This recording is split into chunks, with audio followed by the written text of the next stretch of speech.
স্বাগতম ষষ্ঠ শ্রেণীর কিছু অ্যাসাইনমেন্ট ও দলগত কাজ প্রস্তুত করেছি তোমাদের জন্য, দেখে নেওয়া যাক। তোমার ক্লাসের সবাই মিলে তথ্য আদান প্রদানে ডিজিটাল ও সাধারণ মাধ্যমে যে ঝুঁকির তালিকা সেটি আমাদের করতে বলেছে। কাজের উদ্দেশ্য: তথ্য আদান প্রদানে ডিজিটাল মাধ্যমের ঝুঁকি ও সাধারণ মাধ্যমের ঝুঁকি আলাদা করতে পারবো। কাজের পদ্ধতি: ক্লাসের সবাই মিলে তথ্য আদান প্রদানের মাধ্যমে ঝুঁকিগুলোর উপায় তালিকা তৈরি করি। ডিজিটাল মাধ্যমের ঝুঁকি: 1. ইন্টারনেট ব্যবহারের সময় লোভনীয় বিজ্ঞাপন দেখে অনলাইনে ফর্ম পূরণের মাধ্যমে ব্যক্তিগত তথ্য দিয়ে দিলেন। নন ডিজিটাল মাধ্যমের ঝুঁকি: ব্যক্তিগত ডায়েরি যেখানে সেখানে রেখে দিলে, ইমেইল ব্যক্তিগত তথ্য ভুল ঠিকানায় পাঠিয়ে দিলেন, নিজের ব্যক্তিগত ছবি ফোনের গ্যালারিতে রেখে ফোন আনলক রেখেছিলাম। বিনামূল্য ওয়াইফাই ব্যবহারের সময় হ্যাকারদের কাছে তথ্য চলে যেতে পারে। ব্যাংকের অ্যাকাউন্ট নম্বর, এটিএম কার্ডের পিন নম্বর ডায়েরিতে লিখে রেখেছিলাম। এগুলো করা যাবে না, তাহলে আমাদের ব্যক্তিগত যে তথ্যগুলো চুরি হয়ে যাবে বা আমাদের ইন্টারনেট ভিত্তিক যে তথ্য সেগুলো চুরি হয়ে যেতে পারে।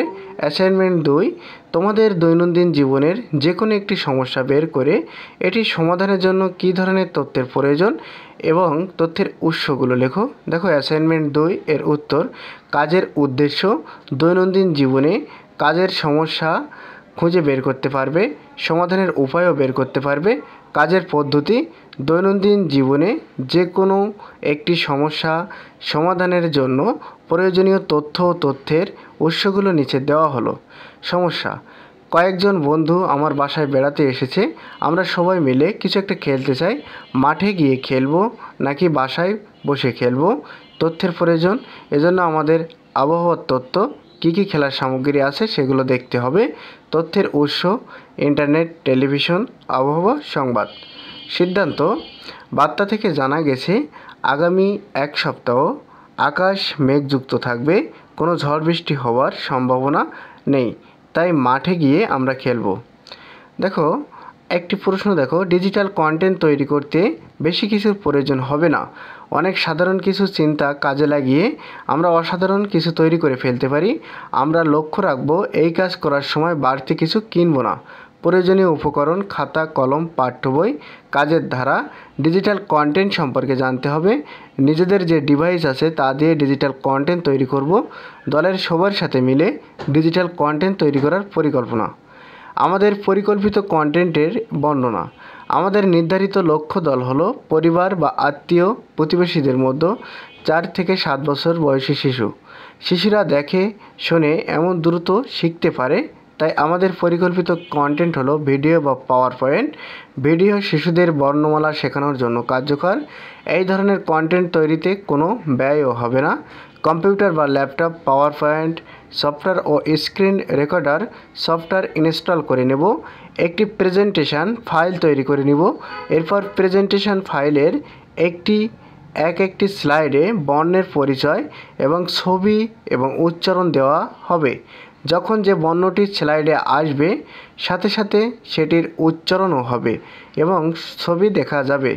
সেই বর্ণ দিয়ে কি কি শব্দ হতে পারে তার বর্ণনা থাকবে। সবশেষে পুরো প্রেজেন্টেশন স্লাইডে ভিডিও মোডে সেভ করলে একটি ডিজিটাল কন্টেন্ট তৈরি হবে। এটা হচ্ছে আমাদের কন্টেন্ট তৈরির যে পরিকল্পনা। এটা আমাদের হাতে যে ডিভাইসটি থাকবে সেই ডিভাইস দিয়ে করতে হবে। দেখো, কার্যক্রম: পরের সেশনের জন্য প্রস্তুতিমূলক কাজ। আমরা আমাদের বিদ্যালয়ের শিক্ষক বা উপরের শ্রেণীর শিক্ষার্থীদের কাছ থেকে সহায়তা নিয়ে এর কারণ খুঁজে বের করতে পারি। নিচের বক্সে খুঁজে বের করা কারণটি কাগজ আমাদের লিখতে হবে। দেখো, প্রয়োজনীয় উপকরণ: খাতা, কলম, পাঠ্য বই। কাজের ধারা: বুদ্ধিবৃত্তিক সম্পদ সম্পর্কে জানা। বুদ্ধিবৃত্তিক সম্পদের অপব্যবহার হলে যেসব ক্ষতি হয়। আমাদের মতে চিহ্নিত করা বিষয়টি কেন খুব গুরুত্বপূর্ণ। দেখো, সৃজনশীলতায় অন্যের লেখা চুরি মহা অন্যায়। নিজের সৃজনশীলতার বিকাশ ব্যাহত হয়। লেখক লেখার আগ্রহ হারিয়ে ফেলে, আর্থিকভাবে লোকসানের শিকার হয়। দেখো, একটা অনুচ্ছেদ দিচ্ছে, এটা আমাদের দলগত কাজ হিসেবে থাকতে পারে। তোমার সহপাঠী রোহান একটি কবিতা লিখেছে এবং সেটা তোমার বিদ্যালয়ের পত্রিকায় ছেপেছ। কিছুদিন পর দেখলে একজন গায়ক একটি গান গাইছে, যে গান কথাগুলো হুবহু রোহানের কবিতার লাইন থেকে নেওয়া, কিন্তু সে গায়ক বা সেই গান সম্পর্কিত কোনো লোক রোহানের কাছ থেকে তার কবিতা ব্যবহারের কোনো অনুমতি নেয়নি। কী কী প্রশ্ন থাকতে পারে? গানের কথাগুলো বা বুদ্ধিবৃত্তিক কাজ, যেহেতু কবিতাটা লেখা ছিল রোহানের, উত্তর হবে রোহান। রোহান কোন ধরনের স্বত্বাধিকারী? লেখক। রোহানের বুদ্ধিবৃত্তিক সম্পদের ধরন কী রকম? সাহিত্য ও শিল্পকর্ম। উপরের ঘটনায় স্বত্বাধিকারীর অনুমতি নেয়নি কে? গায়ক বা সেই গান সম্পর্কিত লোক। স্বত্বাধিকারীর অনুমতি না নেওয়া কি অপরাধ? হ্যাঁ। এভাবে প্রশ্নের উত্তর দিতে হবে। নেক্সট প্রশ্ন, তথ্য আদান প্রদানে ঝুঁকিগুলো মোকাবিলার জন্য কর্মপরিকল্পনা তৈরি, প্রয়োজনীয় উপকরণ, খাতা, কলম, পাঠ্য বই, কাজের ধারা, ব্যক্তিগত গোপনীয়তার ঝুঁকি সম্পর্কে জানা, ব্যক্তিগত গোপনীয়তা লঙ্ঘনের সম্ভাবনা সম্পর্কে জানা, ব্যক্তিগত গোপনীয়তার ঝুঁকি মোকাবিলার কৌশল সম্পর্কে জানা। নমুনা উত্তর দেখে নিই। ঝুঁকি, জন্ম নিবন্ধন সনদ প্রকাশ হওয়া। কোন ধরনের ঝুঁকি? নন ডিজিটাল। ব্যক্তিগত গোপনীয়তা লঙ্ঘনের সম্ভাবনা বেশি। ঝুঁকি মোকাবিলার কৌশল, জন্ম নিবন্ধন সনদটি নিরাপদে রাখতে হবে, অর্থাৎ যেখানে সেখানে ফটোকপি না ফেলে রাখা, এর ডিজিটাল কপি অন্য কারো কম্পিউটারে না রাখা, বিশ্বস্ত ব্যক্তি ছাড়া অন্য কারোর সাথে এটি শেয়ার না করা। ইমেইল হ্যাক, এটি ডিজিটাল পদ্ধতি, এজন্য ব্যক্তিগত গোপনীয়তা লঙ্ঘনের সম্ভাবনা বেশি। ইমেইল পাসওয়ার্ড কারোর সাথে শেয়ার না করা এবং যেখানে সেখানে না লিখে রাখা, জটিল পাসওয়ার্ড দেওয়া, কৌশল বাস্তবায়নের সময় 1 সপ্তাহ। সামাজিক মাধ্যম হতে ছবি চুরি, কোন ধরনের? সামাজিক যোগাযোগ মাধ্যম, এটা আমাদের ডিজিটাল মাধ্যম, এজন্য লেখা হয়েছে ডিজিটাল। ব্যক্তিগত যে লঙ্ঘনটা দেখো বেশি, ইমেইল পাসওয়ার্ড যথাসম্ভব সামাজিক মাধ্যমে ছবি না দেওয়া এবং সিকিউরিটি দেওয়া। আমাদের একটি দেখো প্রশ্ন, ব্যক্তিগত তথ্য ঝুঁকি মুক্ত করতে বাসায় বড়দের, মা বাবা, ভাই বোন সাক্ষাৎকার নেওয়ার জন্য কিছু প্রশ্ন তৈরি করো এবং সাক্ষাৎকারের সময় তার দেওয়া উত্তরগুলো টিক চিহ্ন দাও। পুরো সাক্ষাৎকারের প্রশ্ন এবং উত্তরগুলো একটি আর্ট পেপারের মাধ্যমে সুন্দর করে শিক্ষককে দেখাও। প্রয়োজনীয় উপকরণ, খাতা কলম, pencil, eraser, scale, art paper, সহায়ক বই।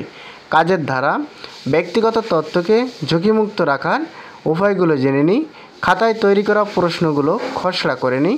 বাসায় বড় বোনের সাক্ষাৎকারের উত্তরগুলো জেনে নিই। উত্তরগুলো জেনে আর্ট পেপারে সকল উত্তরগুলো সুন্দরভাবে উপস্থাপন করি। নমুনা কাজ, তুমি কার সাথে ব্যক্তিগত তথ্য আদান প্রদান করবে? কারোর সাথে না। সামাজিক যোগাযোগ সাইটে কোনটি একেবারেই শেয়ার করবে না? ফেসবুকের পাসওয়ার্ড। নিজের ব্যক্তিগত ছবি কেউ চাইলে কি দিয়ে দিবে? না। মোবাইল ব্যাংকিংয়ের মাধ্যমে টাকা লেনদেনের ক্ষেত্রে দোকানদারকে কি মোবাইল ব্যাংকিংয়ের পিন নম্বর বলা উচিত? না, কারণ এগুলো হচ্ছে আমাদের ব্যক্তিগত সিকিউরিটি, এগুলো যদি অন্য কেউ জেনে যায় তাহলে আমরা বিভিন্নভাবে ফেঁসে যাব। শিক্ষার্থীরা কয়েকটি দলে ভাগ হয়ে আশেপাশের বা দৈনন্দিন জীবনের বিভিন্ন ঘটনা পর্যবেক্ষণ করো। ঘটনাগুলোর পর্যবেক্ষণ করে কিছু তথ্য সংগ্রহ করো এবং এই তথ্যগুলো থেকে তথ্যের উৎসগুলোর খুঁজে বের করে প্রজেক্টের মাধ্যমে তা উপস্থাপন করো। দলগত কাজ, এটা দলীয় প্রজেক্ট। দেখো আমাদের উপকরণ কি কি লাগবে? খাতা লাগবে, কলম, স্কেল, সহায়ক বই, কম্পিউটার, ল্যাপটপ, প্রয়োজনীয় সফটওয়্যার বা পাওয়ার পয়েন্ট, ইন্টারনেট সংযোগ। কাজের ধারা, সকল শিক্ষার্থী ছোট ছোট গ্রুপে ভাগ হতে হবে। সহায়ক বই থেকে তথ্যের বিভিন্ন উৎস সম্পর্কে ধারণা লাভ করতে হবে। ইন্টারনেটের মাধ্যমে তথ্যের উৎস সংশ্লিষ্ট ছবিগুলো সংগ্রহ করতে হবে। তথ্য এবং তথ্যের উৎসগুলো কী হবে তা খাতায় লিখতে হবে। সবশেষ সংগৃহীত ছবি বা তথ্যের প্রেজেন্টেশন সফটওয়্যারের মাধ্যমে সংরক্ষিত রাখতে হবে। তো দেখে নেওয়া যাক কেমন। মৃদুল ক্লাসে অনুপস্থিত। বন্ধু মামুনকে জানালো যে শিক্ষক আগামীকাল ক্লাসে ডিজিটাল প্রযুক্তির উপর একটি প্রেজেন্টেশন নেবে। এখানে মৃদুল কী ধরনের উৎস? এটা মানবীয়, অবশ্যই, কারণ সে যদি মানবিকভাবে অন্য কাউরে না জানাতো তাহলে কিন্তু অন্য শিক্ষার্থীরা জানতে পারতো না। রাহা নিয়মিত পত্রিকা পড়ে। আজ সে পত্রিকায় দেখতে পেল 2023 সালের ক্রিকেট ওয়ার্ল্ড কাপে অস্ট্রেলিয়া 6 উইকেটে ইন্ডিয়াকে হারিয়েছে। এখানে পত্রিকা কী ধরনের উৎস? জড় উৎস। সাংস্কৃতিক অনুষ্ঠানে গান গাওয়ার জন্য মনিকাকে নির্বাচন করা হয়েছে। তাকে প্রশিক্ষণ দেওয়ার জন্য একজন সঙ্গীতের শিক্ষককে নিয়োগ দেওয়া হয়েছে। সঙ্গীতের শিক্ষক মনিকাকে গান সম্পর্কিত প্রয়োজনীয় তথ্য সাহায্য করলেন। এটা কি? শিক্ষক মানবীয় উৎস। বিদ্যালয়ে যাওয়ার পথে অঙ্কন দেখল যে তার বিদ্যালয়ের কাছেই একজন ব্যক্তি ফুচকা বিক্রি করছে। বিদ্যালয়ে এসে অঙ্কন এই তথ্য তার বন্ধুকে জানালো। এখানে অঙ্কন কী ধরনের মানবীয় উৎস, কারণ অঙ্কন যদি না বলতো তাহলে তার বন্ধু কিন্তু ফুচকা কিনতে পারতো না। সকলকে ধন্যবাদ।